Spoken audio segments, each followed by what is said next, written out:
Hey everybody, welcome to the show. Welcome to part 3 of our 7 resorts in 7-day series. Today we're talking about the Grand Floridian Resort and Spa. Coming up next, from the Bob Varley Studio in Orlando, Florida, this is the Diz Unplugged.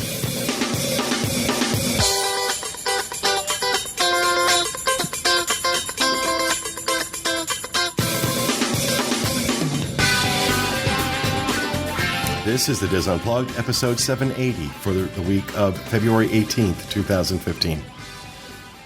The Diz Unplugged is brought to you by Dreams Unlimited Travel.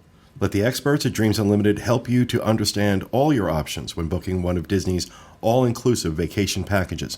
Just visit them on the web at www.dreamsunlimitedtravel.com.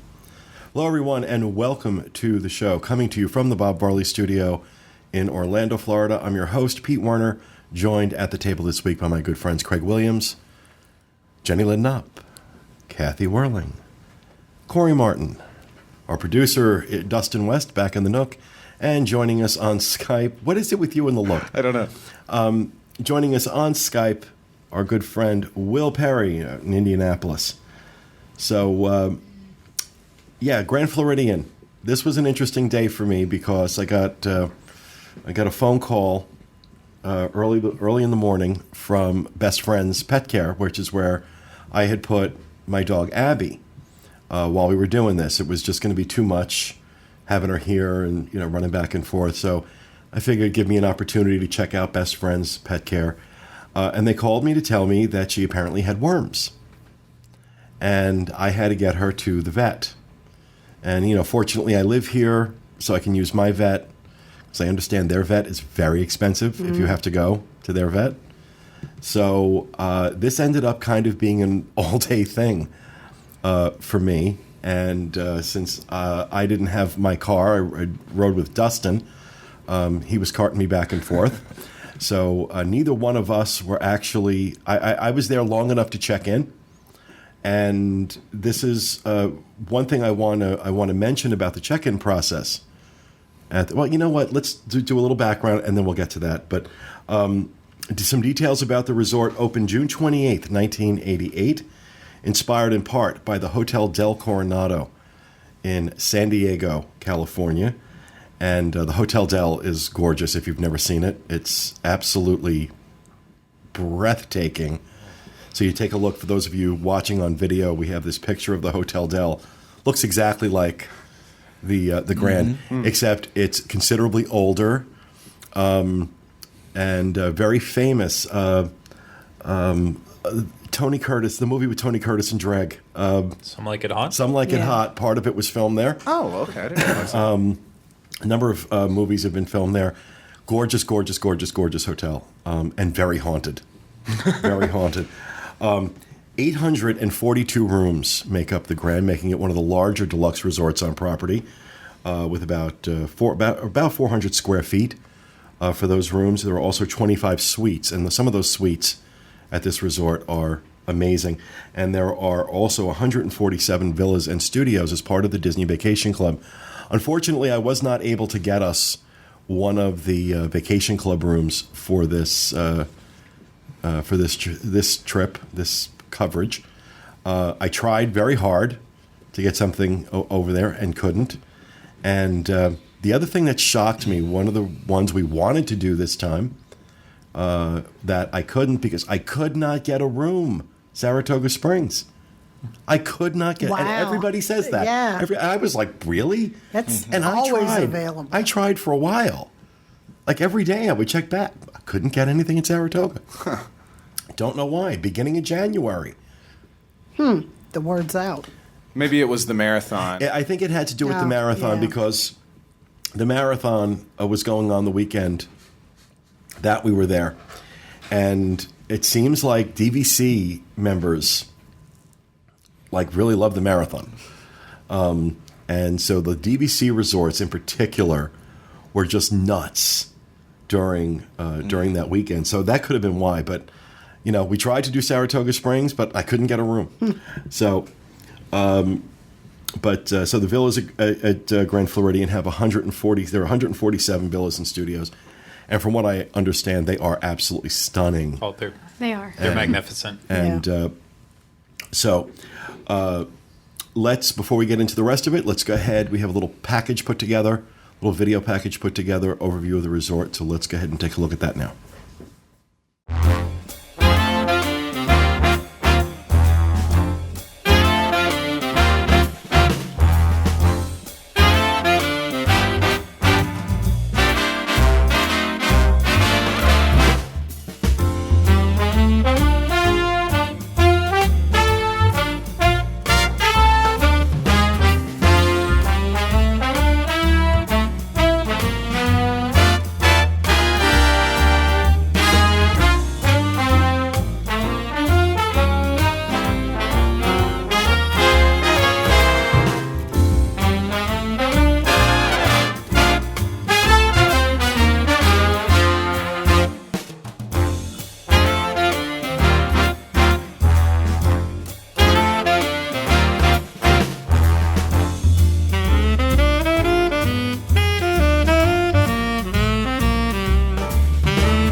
All right. So let me, like I said, I checked in at the Grand Floridian. I've been talking in the last few about some of the inconsistencies with the check-in process and concierge. No, excuse me, we were not staying concierge at the Grand Floridian, yet I was met out front. And this is standard procedure when you stay at the Grand. Someone greets you out front, walks you over to check-in, introduces you to the check-in person, and, very nice greeting. The service at Grand Floridian, hands down, the best of any Disney resort. Always has been. Which is what you would expect. It's their flagship resort. It's the flagship resort. And I have found that where service in other areas of Walt Disney World have declined or gotten spotty, the Grand has always maintained its service level. So I can say, without doubt, in my opinion, service at the Grand is the best you're going to find. You can see it in the cast members. There's an element of pride that these cast members have for their resort that the others don't quite have. Not that the other cast members aren't proud, but it's overall like Grand. It's grand. It's grand. It is. They just greet you like, this is a great place and I work here, and they just are so excited to share with you their place. Can I ask you guys a question? Did you guys encounter, at least with like the check-in staff or with some of the hotel staff, did you see a lot of college program, or do they not have as many college program, being that it is their flagship resort? I know you guys might not know this right off the top of your head, but if you had a feeling or a vibe. I wasn't there that day either because I was doing the 5K. Mm-hmm. But typically when I go over, you don't see college program kids there. I think you mainly, like, I mean, they don't have badges. It's a college program. But, I mean, I think that in the pool area, play lifeguards, yeah. I think that's where you'd probably see them there. But, I mean, I'd see overall, like, pretty much Disney veterans. Yeah. I mean, it was in the normal places, so outside the hostess areas at restaurants and at the quick service areas, you saw college program, the same place you would expect. I mean, college program kids aren't even going to pull the front desk positions unless they're lucky in the daytime. They're going to get that overnight shift when people are coming in from the airport really late. So based on the time we were there, you can't really judge. You guys, you understand the point I'm trying to make, is that,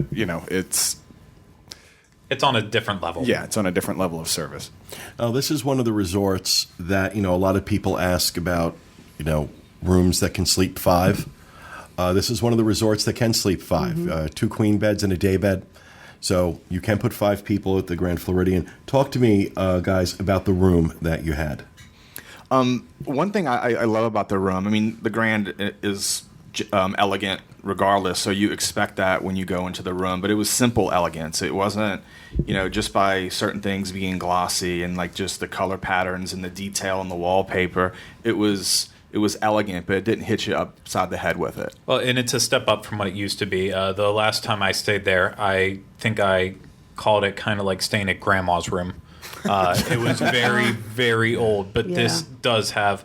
I much prefer this. It has a nice, elegant flair to it. I took a nap on the day bed because this was the day I had food poisoning, and it was a wonderful day bed. Yes, I made him work with food poisoning. I didn't know he had food poisoning that day. You got to get the job done. But I was going to say, when we're talking about the rooms, the Grand Floridian has more room categories than any of the other resorts. It's ridiculous. 27 room categories. So I think they can accommodate any size party that you have. Well, a lot of them, too, are suites yes. in terms of... But you have, and I'm including the villas when I say that. Right. Now you have the tower rooms, which is there's in the actual main building, you have rooms in the tower, which run more expensive than rooms that are in some of the outlying buildings. You also have concierge in the tower versus concierge in, what is it, Sugarloaf? Sugarloaf. They call them the Outer Lodge Club rooms. And while we didn't stay concierge on this stay, I had been, last May, I stayed concierge over at the Grand Floridian, and blown away doesn't begin to describe it. One of the best concierge experiences I've had anywhere, Disney or anywhere. You know, when we were talking about staying concierge at Wilderness Lodge and it not being worth it. This is one of the places, just in terms of this level of service that they provide, was stunning. Also, your mealtime snacks and appetizers, a step up. I remember each night, the chef that prepared everything that was out was coming around asking everybody how it was. Oh, wow. Yeah. That was a really nice touch. Yeah. That was a really nice touch. And this wasn't just like some line cook, you know. No, this was a chef. This was a chef. Yeah. And so, you know, those types of details, yes, you're going to pay a lot more to be at the Grand, no question. You're going to pay more. But if these things are important, if these little touches and those little details are important, it's well worth it. It's well worth it. Of course, there's also its proximity to the Magic Kingdom. It's one monorail stop away. And a boat. A boat. A boat that goes to the Polynesian first. Okay, but there's still a boat. There is, but I think that's a pretty important thing to know, that you can't get that direct boat straight over there. You have to go to the Polynesian and then you can get there. Whereas the monorail, you're literally It's the next stop. which is, I mean, get on the monorail every single time. Don't waste your time on the boat unless you want that pretty view. Will, how did you feel about the Grand? I was a little concerned you at the Grand. That's not your speed. He's wearing his Wilderness Lodge plaid right now. Yeah. Will's a country boy. You guys didn't think I would like the Grand, and I actually liked it a lot. It's very classy, has a very rich feeling to it. I think it's probably got one of the best lobbies in the business. It's impressive, and like Corey said, the little details that. They're all through that resort, down to the wallpaper. I mean, I had to get up close to the wallpaper, and so noticing things like that makes you appreciate it. The landscaping's gorgeous, some great pools, some great pool bars. Visitor's Lounge was really nice. They had a band playing up there, and again, I go back to that lobby. It's very impressive. So Well, I enjoyed it. Again, as I mentioned on the Wilderness Lodge segment, the lobby is your first impression of a hotel. And it's very important. I think most hotels will tell you that that impression you have when you walk into the lobby is going to set the tone for the rest of your stay. If you walk into a disheveled lobby, an ugly lobby, it just immediately casts a certain tone over the entire resort.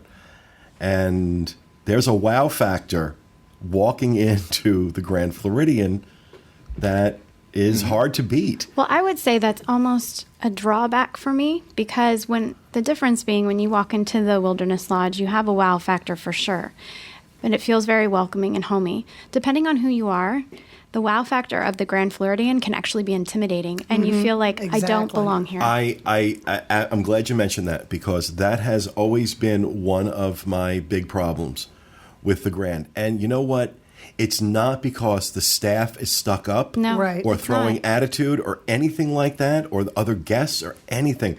It's all my insecurity. It's all okay? about its elegance. and I am just not classy enough to be here. right. Well, it's Yeah. even like going back to, I know Dustin and I laugh about it a lot, like the House Meets the Mouse with Full House. This is the one you saw throughout the 90s being in all these promotional materials. Anytime anyone from ABC television came to Disney World, they stayed at the Grand Floridian. So that was what you saw growing up. So all of a sudden, I'm not on the same level As this Danny day Tanner. where Bob Saget was. Of course, they were a Oh, please. middle-class family with a party of like 13. I don't know how they afforded Grand Well, Floridian. I mean, you just think about it. You walk in and there's a grand piano there with somebody playing, elegant melodies with children dancing around in princess dresses, and then they've got the whole orchestra up on a balcony. Yep. The shopping all around the lobby, it's some of the best shopping It's great of shopping any up of the there, yeah. resorts. Yes, exactly. But it still can be, all of the Victorian touches to it. It's just, it looks very classy, and you almost feel like you should be walking around with white gloves on. But it's funny because taking photos at all these resorts, you walk into a gift shop and you take photos, and nobody really cares. You walk into these, and you're like, "What are you doing?" It's like, "Sorry, I'm just taking a photo." It's a different it's a different mindset there. But it also, like for me, I guess it depends on what mindset you're in. If I was going on a date with Julie and we showed up, it'd be wonderful. But going with the kids, it's not a place that we would take our kids. It depends on who you are. Right. I went one time to Victoria and Albert's and, wore a dress and high heels and the whole bit, and came out and the orchestra was playing It's a Wonderful Life or Wonderful World, the Louis Armstrong one. And I'm like, wow, can it get any better than that? Because you walk down to the front door and, they greeted you, and it's like, now that's elegance. I don't usually need that in my daily life, but like Corey said, if you're going someplace over there and you're doing the whole fancy thing, they got it down. I kind of approach it the same way you would maybe on Disney Cruise Line or other cruise lines that have formal night. You can feel out of place when everybody else is wearing a suit or a tux or a dress, especially a dress for me. But it's, you can also be casual because it is Disney, and you don't. But again, like you said, it all comes from within. This is all internal. There's not an ounce of attitude coming off of the staff or but by contrast, when I was in London in September and staying at a hotel called the Rosewood, very, very nice hotel that really is trying to up its game. They invested like $100 million in renovating this property. I mean, it's incredible. It's gorgeous. Yeah. But I never felt so uncomfortable in a hotel in my life. Dustin said something a second ago about it doesn't matter how you dress. And I just wanted to argue that depends on where you are, because the majority of the dining options at the Grand Floridian have a degree of a dress code. That's not true. The only restaurant dining venue at the Grand that has a dress code is Victoria and Albert's. Jacket for gentlemen. But if you go online, they do have. Now, granted, I'm not saying you have to go in a dress in every single one, but there are certain things you can wear jeans, you can wear T-shirts, you can't wear like halter tops. You can't wear tank tops. Tank top. Can't wear tank tops or ripped or hats. That's a lot of restaurants on property are like that. But I've walked in there in jeans, a T-shirt, and sneakers into Citricos and been fine. That's what I wore, a T-shirt to Citricos. So it's not, there are things you can't wear, but it's not a dress code. Dress code says you have to be dressed this way. Oh, Victoria and Albert's has it's an important semantic. Yes. Because people hear dress code and they think, okay, well, I have to put on slacks, I have to put on a nice shirt. No, not like that. It's not, there's a standard. They don't want hats, they don't want cutoffs and halter tops. They don't want you going in looking like you're off the street. Right. But a lot of the resorts, a lot of the restaurants have that. But it's very relaxed. You can go in shorts, just not flip-flops, things like that. So, but for me, I always say that if I'm comfortable walking through the lobby in a bathing suit, it's okay for me to be there. I'm not comfortable walking through the lobby of the Grand Floridian in a bathing suit. Even though, again, this is all internal, this is from me. And I think a lot of people feel that way. And I think this is one of the challenges that resort has, is that there are people who just kind of dismiss it based on the elegance factor, based on the price factor, too. I mean, it's an intimidating price.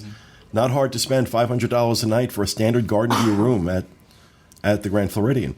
Let's move on and talk a little bit about dining. I mentioned Victoria and Albert's. That is their 5-star. It is the best restaurant on Disney property, one of the best restaurants in the United States, consistently ranked that way by a number of different organizations. But again, jacket and tie for gentlemen, ladies, smart pantsuit, dress. You're dressing up for this one. There, you're not going to be let in with jeans, sneakers, T-shirts, things like that. You gotta put some effort in. Citricos, which is right next to V&A's, arguably for me one of the best restaurants on property. Very consistent. Eaten there dozens of times, and can't remember having. Well, I can remember one Valentine's Day having a bad experience, and they couldn't cook my steak right. I had to send it back 3 times and finally walked out.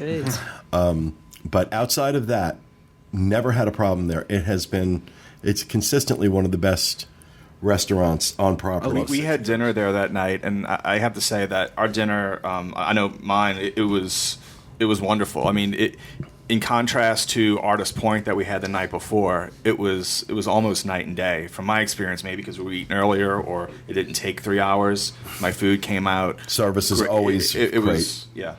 You also insisted on doing the princess brunch. Corey did go to Bibbidi Bobbidi Boutique and get done up as a princess for that. That video is on YouTube already. No. The princess brunch was moved over to the to Citrico's because Cinderella Royal Table was down for rehab, and by the time this goes out, it's no longer there. But what did you think of it? It was different. I mean, it was 4 adults eating brunch at 1:30. Well, I don't even think this is to talk about the food. The character interaction that we had with the princesses, 3 of them were outstanding. Anorexic Belle, not so much. She was kind of awkward as she approached our table, but I think this is some of the best. She was nauseated by the sight of food. Probably. She stayed far away. Some of the best character interaction we had. I mean, JL was going toe-to-toe with them at the point that I think the rest of us were uncomfortable. What do you mean? Stop talking to them. Just let them move on to the kids. I was having a good time. I mean, her and her freaking selfies. Come on. Okay. No, I agree. Moving on. I agree with the character interaction for sure. I'm not a brunch person, but I had steak and eggs. I had to send my steak back, but I thought the character interaction was great. There's also Narcoossee's, which is one of Kevin's favorite restaurants. I haven't eaten there in a very long time, so I really can't. And I've only eaten there once, so I really can't say a lot about Narcoossee's. Anybody have any opinions on Narcoossee's? When I went, I thought it was good. I walked in there in the middle of the day whenever no one was around, and I probably wasn't allowed to be in there.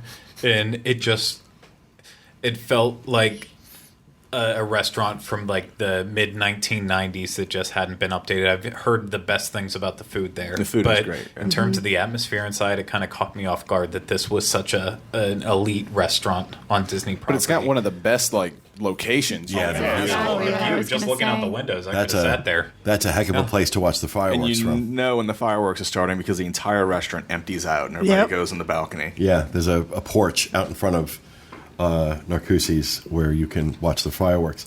1900 Park Fair is a character buffet, very popular, very busy.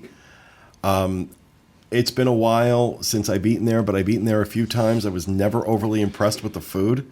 The character interaction was outstanding, though, every time I've been there. It's my favorite. They have Mary Poppins, and Kylie goes crazy for that. Then we get to what I consider to be the worst restaurant on Disney property, the Grand Floridian Cafe. Oh, really? Horrible. You want to talk about grandma's? I mean, the decor in there is like. Well, it's not even from the decor. They can't cook. They used to be, back in the day, it used to be one of my favorite places to go. You could always get in. Food was good. Service was good. It was a great location.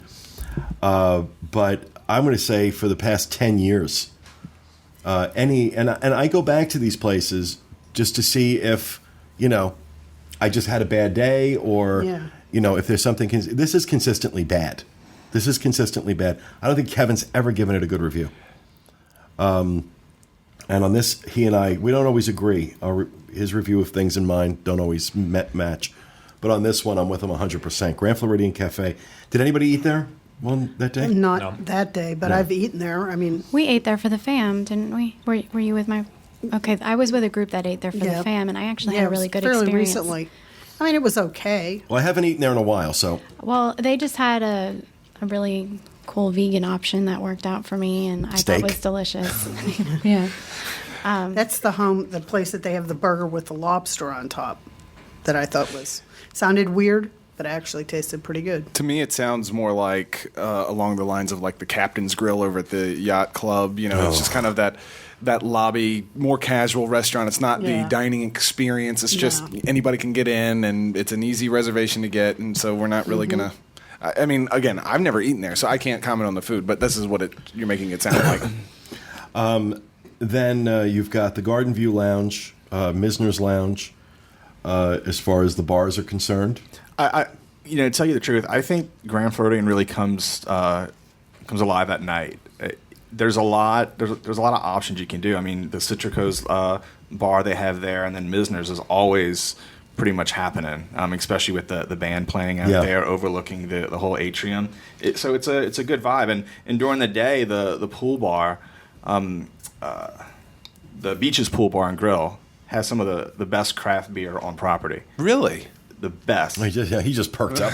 I mean, you'd be amazed at the selection they have there for a pool bar. It's a Of destination. all the days we weren't there. Hey, is that new? Because they redid the pool. Is that a new bar, or is that the one that? I don't think so. No, it's not a new bar, but the craft beer. They were very quick to update their craft beer, so a lot of cigar cities there, among other things. They just really took the time to actually update it, along with the one in Epcot where they actually serve craft beer now. Yeah. So it's catching on everywhere, but that's solidly one of the firsts. Okay.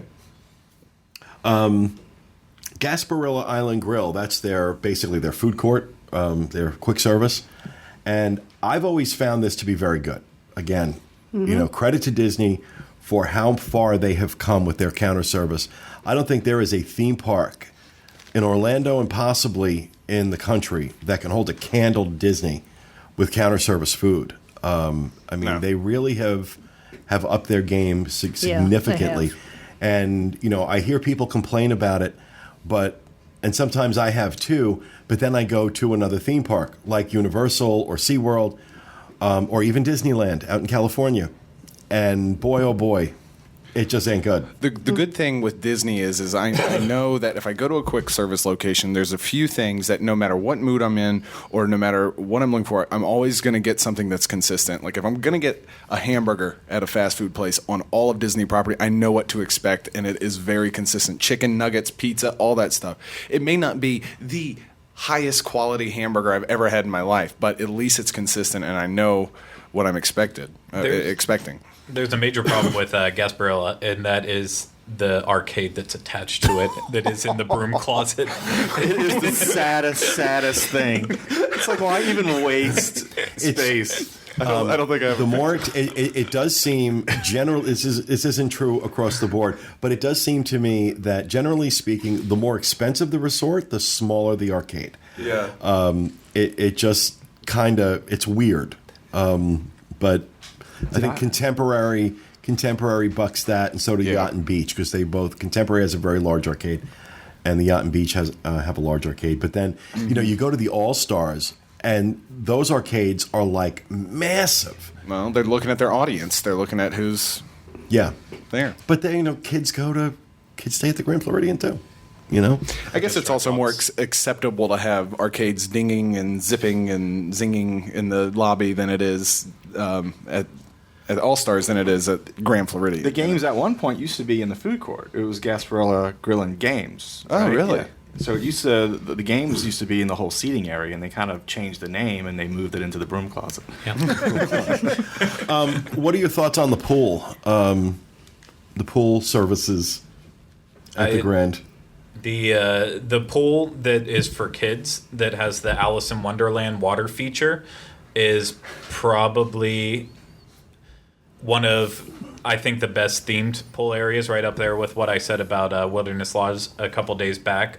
Seeing the Mad Hatter's hat tip over with all the water dumping on kids, whatever. But it looks like a fun area, something that I might have enjoyed whenever I was a kid. Definitely. If I liked water, I don't remember. Yeah, definitely. I mean, the oddly enough, the Grand Floridian doesn't have a kids club as some of the other resorts do. They used to have the Mickey Mouse Club, which was their kids club there. It's no longer there anymore. But there are some things for the kids, and this water play area is one of the main ones. It is, I agree with Craig, hands down the best kid water interactive area of all of the resorts. I mean, I as an adult want to go in there and play in this area. It's right by the bar. So as an adult, you can watch your kids play as you drink at the bar. This whole main pool area, this was when they were putting the villas in, they also redid a lot of the pool, right? Including this. What I find is interesting is what they consider the main pool isn't in the main area. Their main pool is off to the side, and that's the one that has this like cascading waterfall thing, and that's where the water slide is. It's off more to the side, like where the wedding pavilion is. And then there's the second pool. No, I think it's on the opposite side from the wedding Is pavilion. it? Well, it's maybe you're right. Yeah, but it's the wedding off to the pavilion, side. if you come out that way, the wedding pavilion is off to the left. Okay. And that main pool you're talking about is off to the right. Am I correct? Well, there's two main pools at Grand Floridian. The one is right beside the actual kids' play area. That's the Right. one with the That's water the one slide with and the the water waterfall. feature. The other one is kind of right in the middle as you walk out the lobby. That one is the That has the huge hot one tub. that is right behind me and also on the screen if you're watching the video. And that one's just massive. It's got little weird fountains shooting up, and there's another pool bar there. And it's not so much, I would say, a quiet pool, but there are far less people that use that one despite it being bigger just because it doesn't have those same features. Yeah, it doesn't have a slide. The kids area Yeah, the does. feature pools are always the big draw. Yeah. The one with the main pool with the water slide, that's near where the villas are right now. Right. Yeah. It has a wonderful view because you're right there at the beach. It's a beautiful. And you can see the Polynesian on your right, and you can see the Magic Kingdom on your left. It's wonderful. Sitting right out on that beach, the fire pit. Cabanas. Yeah, and I always like the fire pits. I was going to say that. That's something I always look for. Having a fire pit on the beach is really nice, and they had one. Were you making s'mores? Singing I campfire wish. songs? I wish. All right, so let's give it a grade. Generally speaking, I give the Grand Floridian a 9. You're taking mine. Well, we all have to give a different grade. And I give it a 9 based on the quality of the rooms, the size of the rooms, the way the rooms are designed, the outstanding cast that is at the Grand Floridian, proximity to the Magic Kingdom, and the fact that it does have Citrico's, which, in my opinion, one of the best restaurants on property. I don't take anything off for my feeling out of place or uncomfortable because that's a personal thing. That has nothing to do. It would be one thing if that was coming from the staff, if there was an attitude of superiority, which, again, not present, not at all. Wonderful, wonderful cast. So this is me, not them. So for that, I can't take anything off for that. But I give it a 9. I give it a solid 9. Okay, for me, I'm going to give it 2 grades. First grade is going to be an 8.5 from a family because what they have to offer for kids. I mean, I'm saying my kids, a 4 and a 6-year-old. There's not a lot to do at the resort itself besides swimming. And when we were there, it was cold. So what are we going to do in the meantime? If I was just there with Julie, I'd give it a 9 because there's plenty of stuff for us Are to you do. forgetting about the afternoon tea that your daughter went to? Yeah, but imagine Ferris going to that. But they do have some things like that. We didn't talk about this, but Well, he puts on the princess outfit, so. Yeah. They do have an unbirthday party that you can, it's an extra fee. They do have extra little activities that you can do there that I think are really neat. And that one in particular, we always have people that ask us, what's something special that I can do to make this trip a little bit, it's a birthday or whatever. This, I feel, is one of those things that fits that bill, those little tea parties, those afternoon teas or the unbirthday party tea. That could really work for a mother-daughter event or a birthday party. Right, but these are geared more toward girls as opposed to boys. Yes, that's definitely a girl thing. And so I think part of where you're coming from is the fact that, you might be able to get away with it with your daughter, but with your son, it's a little bit different. Yeah. I can take Ferris to an arcade, like the one at the Contemporary. We could stay there forever. Yeah. Not so much here. So, Kathy. I'll agree with you again. I'd give it a 9 just because I feel uncomfortable or not uncomfortable, just intimidated or, Self-conscious. Yeah. But, what they do is really good. Willie. The Grand was number 2 on my list from the 7 and 7. Oh, wow. From top to bottom. So definitely one of the favorites. I'm going to give it an 8 just because I would probably choose something like the Wilderness Lodge over the Grand. But again, if me and Tiffany were going out for something special, this would be the place that we'd pick. So I'm going to give it an 8. Dustin. Yeah, for me, I'd give it a 9 as well, and that has a lot to do less with the fact that it is, their flagship and all that kind of stuff. But I feel like in terms of someone who doesn't have kids and focuses primarily on the amenities and the restaurants and the closeness of the park and all that kind of stuff, from my perspective, I think it's hard to beat. It really is. All right. Jenny Lynn. I have to agree with Dustin for the same reasons. There's just so many options here between shopping, transportation, dining. The landscaping, the grounds are gorgeous. Stunning. It even has a salon where you can go and get your hair cut. Oh, I'm glad you mentioned that because I almost forgot. We really should talk a little bit about the spa. Mm-hmm. This is one of the resorts that does have a full-service spa. That is now owned and operated by Disney. For many years, it was owned and operated by Nicky Bryan salons, which those were the worst spas. I'm sorry, they were terrible.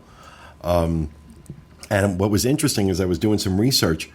Right around the time Nicky Bryan, the contract ended or wasn't renewed, I'm not sure exactly what the deal was there. Nicky Bryan and former Walt Disney World president of worldwide operations, Al Weiss. That's who it was. I couldn't think of got the name. together to open up a chain of Marilyn Monroe spas. They actually licensed the name Marilyn Monroe from the estate that manages it. And I find it very interesting that he leaves the company, she loses or doesn't renew the contract. They get together and they open up this chain of spas. Yeah. I'm glad to hear that Disney has taken over, basically, these spas, and they're Disney spas now. It's now Senses. It's called Senses. Senses, which is the same name as a spa on the Dream and Fantasy. So I haven't been into these spas yet. That's probably a segment that I'm looking directly at you. Probably a segment we need to do. I'm all ready. She's Green like lights. ready to go. We're doing it. But I did want to make sure I mentioned that there is a full-service spa here. Right. And and for all of those reasons, all of the things that the resort offers, and the service and such, I have to give it a 9. The only reason why I don't is because, as a family, when you have those kids, it does give. The kids are welcome and the kids are happy when you see them there. They're having a great time, but it just kind of sets me back a little bit. Okay. Gregory? I've got the wonderful 3-part answer. On a paper sense, it's a 9 all the way.